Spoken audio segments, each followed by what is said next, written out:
Hey guys, Influence here bringing you another gun review, this time on the M16A4 on Team Defender Dome.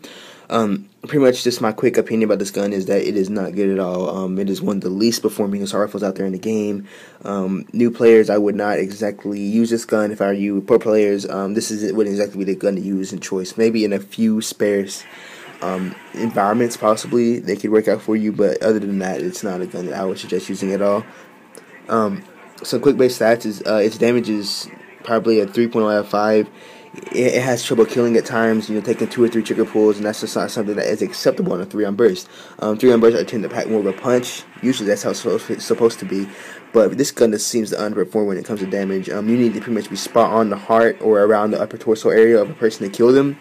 And that could be really much of a hassle, especially with how slow this gun shoots in that, let's say, closer quarters. You wouldn't exactly be aiming for the chest. You just be aiming all over the body, just trying to get the kill before they do.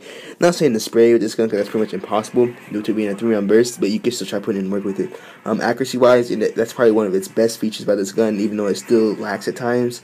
That's probably a 4.2 out of 5. On most days or most instances, it performs very well in its accuracy, picking off people at long range with slow trigger pulls. Its fire rate is already slow, but if you add in the slow trigger pulls, it becomes somewhat of a hassle. But that's perfectly okay at longer ranges. The range on this gun is actually probably I think it is the highest out of all assault rifles besides the MK14, which in my opinion I classify as a battle rifle.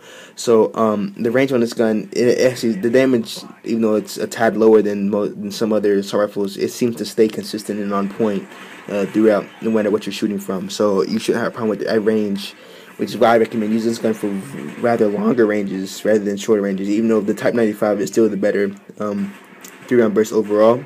That gun packs more damage and punches, so that's the gun I would use.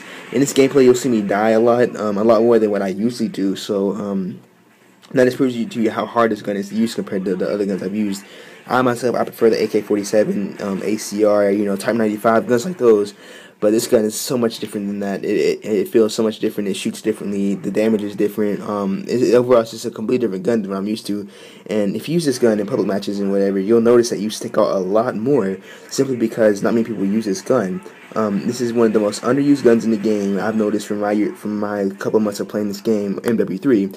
I know say this is one of the most underused guns in the game. Nobody likes using this gun, and now that I use it, I can kind of see where they're coming from. This gun, especially compared to the PP90 and other submachine guns, this gun just is lacking. It just, this is one of those guns that will probably never be used. In MW2, it was such a great gun. It was the search and destroy king. This is pretty much the only gun that you saw. But in this game, it's just it just feels so much weaker than what it used to be.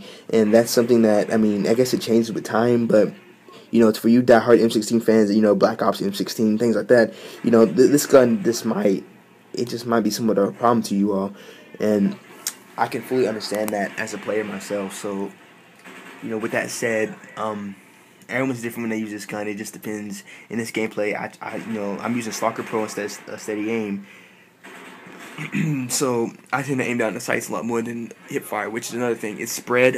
It can become very annoying at times. Just it being a 3-round burst, it's already pretty bad. So the spread can get out of hand at times. Very annoying. All the shots won't hit, so it might take 3 or 4 trigger pulls. Who knows? This gun is just unpredictable.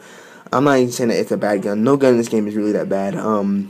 Maybe a couple at the most, but it's just this gun is just so much different from all the other guns simply because it does not have the damage that all the other guns have. Even the PP90, I think the PP90 is much better than this gun. Even at medium ranges, longer ranges, this gun has to beat, of course, it being a assault rifle, but at medium ranges, the PP90 will probably outbeat this gun. That's just how different this gun is.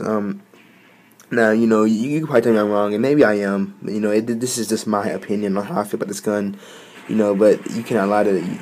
You just don't see this gun a lot, and it's pre-unlocked for you. It's like the M4A1.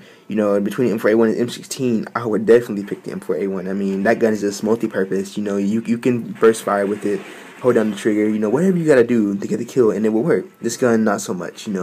At times, whenever I try to shoot the trigger, it feels like it just jams up for some reason. It won't take the shot.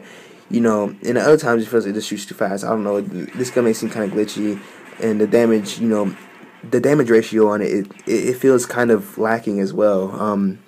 That's probably one of the main problems with the two pre-unlocked assault rifles, is that their damage is exactly lacking compared to some other assault rifles, excluding the FAD and the MK14. So, you know, for those of you out here who like, you know, a damaging assault rifle, please do not use this gun. You will be highly disappointed. If you like the round burst, stick with the, you know, Time 95. Or if you're feeling brave, use the MK14. You know, but if you want a high damaging assault rifle, then use the AK-47 or CM901, which I will be trying to review somewhat in the future. So you all stay tuned for that. That is actually one of the other mysterious assault rifles that seem kind of different from all the other ones.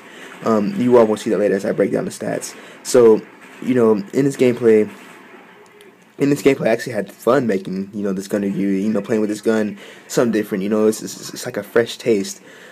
Usually I stick with the guns that, you know, I'm comfortable with, the ACR, you know, guns like those, you know, but this gun was a little different. It feels a little different. I didn't mind it at all, but, you know, it just takes some time to get used to. That's all it is. So, this is actually my second gun review, and the second video I've uploaded at some time. Once again, I apologize for that. I'm going to try to upload videos a lot more. And just, I have just been so busy, but now it's summertime and, you know, school's out, finals are over. I'm actually going to be able to upload a lot more, so you all please stay tuned for that. Anyway, back to the gameplay. I shouldn't even be using this gun on this map, really. You know, I shouldn't be using really any assault rifle on this map. You know, this is a submachine gun oriented map. You know, at times you might see, you know, the ACR or something stick out, but you know, using this gun on this map is not exactly the smartest thing to do. I just had to bring a review for you all, and I thought that this was a somewhat good gameplay just to show you how it works in different environments. So, honestly, this is one of those things that I take in consideration as you all. So, I hope you all, you know, I just hope you all enjoy these videos. I take time and everything to, you know, do them for you all. You know, probably for me to prove my legitimacy or whatever, but, you know, it's all for you as well. My faithful 20, my faithful 20 subscribers of YouTube. So, I think that the outcome of this game mode is that, or this game rather, is that, I believe that the host rage quitted, so, you know, I kind of cut it short, you know, toward the ending or whatever. I kind of cut that out, you know, because the host rage quitted, and that's pretty much it. I've been trying to get a lot more sophisticated with my videos by adding in, you know, commentaries, which I have been doing lately, and intros and outros. So, I hope you all can stay tuned for that, you know, as I continue to grow and develop. You know, you all are pretty much my lifeline when it comes to my YouTube account. You know, if it wasn't for you guys, I wouldn't be doing this. So, you know, you all are appreciated. But, anyway, this gameplay is coming to an end, so I guess I'm going to go ahead and wrap it up here. You know, pretty much, if you all have any suggestions, please let me know. Just put them in the comment box below. I appreciate it, guys. You guys stay influenced.